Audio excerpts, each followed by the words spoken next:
The South African government is now appealing to the old apartheid legislation to achieve its employment equity targets. You see, in the name of redress, the Department of Employment and Labour is now appealing to the very laws it supposedly tries to redress as justification for its own BEE policies. The South African business lobby group Sakeliga has exposed South Africa's Department of Employment and Labour for instructing employers to classify their employees by race.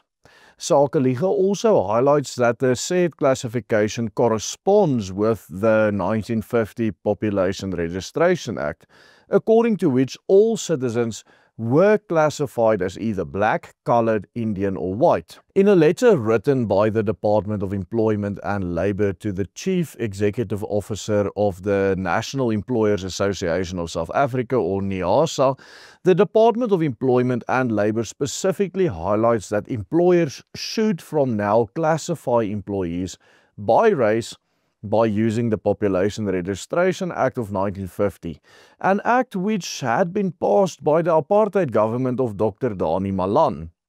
Stay tuned, because in today's video we are going to expose the shocking truth about how the South African government today appeals to apartheid laws to implement its agenda for employment equity.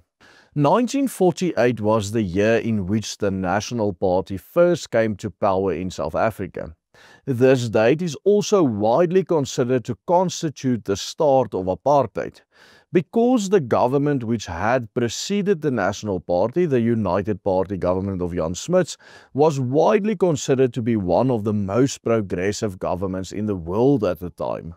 In fact, as South African Prime Minister Jan Smuts played a foundational intellectual and diplomatic role in the creation of the United Nations after World War II, even as the principal architect of the preamble of the UN Charter. When he was defeated in 1948's election, South Africa changed. D.F. Malan, or Danie Malan, the leader of the National Party, became South Africa's first apartheid prime minister. Malan also popularized the word apartheid as the Afrikaans word for segregation, and one of the very first apartheid laws he passed, indeed the very foundation of the apartheid policy, was the 1950 Population Registration Act, which determined that every South African had to classify as white, black, coloured or Asian. Every apartheid law that was passed thereafter used this very law as its basis, making this law by far the most decisive segregation law ever passed in this country. Historically, the 1950 Population Registration Act, which mandated racial classification, therefore formed the basis of all racial segregation in this country. This law was eventually repealed in 1991 by the same party that had first implemented it, the National Party, now under the leadership of F.W. de Klerk. Now the Department of Employment and Labour wants to revive this foundational apartheid law. In a letter dated 5 December 2025, the department's Ntsoaki Mamashela noted that when it comes to classifying their employees for BEE purposes, they must follow the guidelines of the legislation upon which the system of apartheid was based.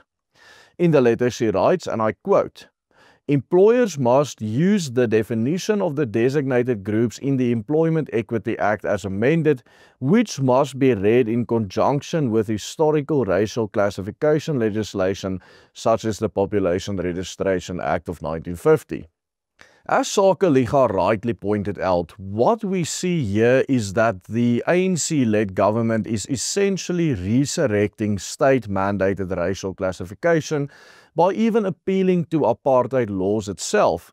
But this time the government is simply doing so by forcing employers rather than state officials to carry it out and bear the associated local and international legal risk. This new directive from the Department of Employment and Labour forms part of the government's broader push to enforce employment equity more and the Employment Equity Amendment Act of 2023, which in light of this recent September 2025 amendment, compels all employers across South Africa to comply with rigid hiring quotas, officially referred to as sector numerical targets, which are set according to race, sex, and disability. In practice, these targets can force companies to cap the proportion of white male employees at as little as 4% of their entire workforce. To make these demographic targets enforceable, the law also places a legal duty on every employer to classify every worker by race, sex, and disability status. Although employers may rely on information supplied by employees, workers are not legally compelled to disclose their racial or disability classification. Even so, the employer remains fully responsible for the accuracy of all data submitted to the Department of Employment and Labour through its mandatory employment equity plans.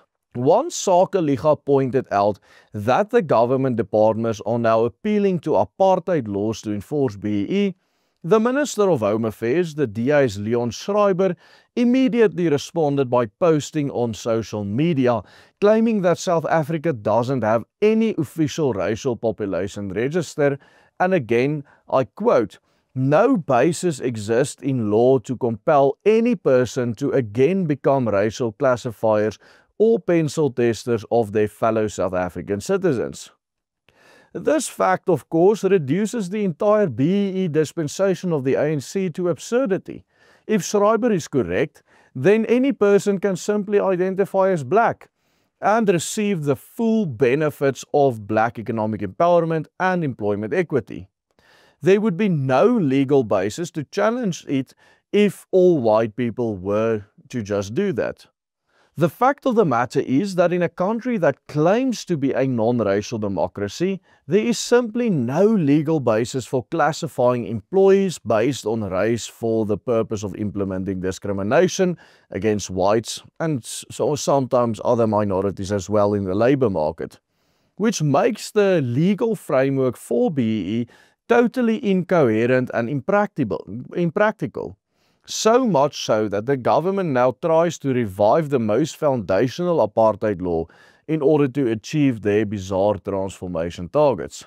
And ultimately, what this shows once again is something we have been highlighting time and time again on this very channel, that BEE has never been about redress, it has never been about achieving equality, and it has never been about equity. BEE has always been a tool used by the ANC government to enrich a few fellow elites while they destroy the country's economy in the process. In a recent video, we highlighted just how draconian the new BEE measures that came into effect in September this year truly are. Check out our full analysis by clicking on this link appearing on your screen right now. And remember to become a paid member of the Willem Petzer Group. Only with your help are we able to make these videos to change the hearts and minds of people. Simply follow the easy steps on the banner underneath me. Goodbye, God bless, and Merry Christmas to each and every one of you.